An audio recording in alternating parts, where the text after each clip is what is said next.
So சிஎஸ்கேவை பொறுத்த வரைக்கும் இன்றைக்கி பஞ்சாப் கிங்ஸோட அவங்க சிஎஸ்கேவோடைய ஹோம் கிரவுண்டான சேப்பாக்கில் விளாட்றாங்க. ஸோ இதில் சென்னைக்கு வந்துட்டு ஒரு பாசிட்டிவிட்டி இருந்தாலும் பஞ்சாபையும் விட்டு சொல்லிட முடியாது. ஏன் அப்படின்னு பார்த்தீங்கன்னா அவங்களுக்கும் சென்னையில் ட்ராக் ரெக்கார்டு அதிகமாகவே இருக்குது. அண்ட் ஆல்சோ பார்த்தீங்க அப்படின்னா இப்போ அவங்க இருக்கக்கூடிய ஃபார்முக்கு இன்றைக்கி சென்னையை பொறுத்த வரைக்கும் கொஞ்சம் பார்த்து தான் விளாடணும்.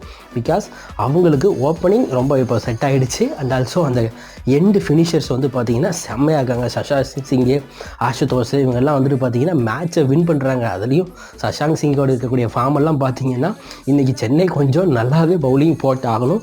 அண்டு எப்பயும் போல் வந்துட்டு அவங்க ரன் அடிக்க ஆரம்பித்தாங்க அப்படின்னா நிறைய ரன்னு ஸ்கோர் பண்ணியே ஆகணும். இன்கேஸ் இன்றைக்கி சென்னை டாஸ் வின் பண்ணாங்க அப்படின்னா அவங்க ஃபஸ்ட்டு பஞ்சாப் வந்துட்டு பேட்டிங் பண்ண வைக்கணும். அதுதான் வந்துட்டு ஹெல்ப்பாக இருக்கும். அவங்கள சீக்கிரத்தில் அந்த கண்டெயின் பண்ணால் தான் நம்ம ஈஸியாக அந்த மேட்சை வந்துட்டு வின் பண்ணணும், வின் பண்ணியே ஆகணும்.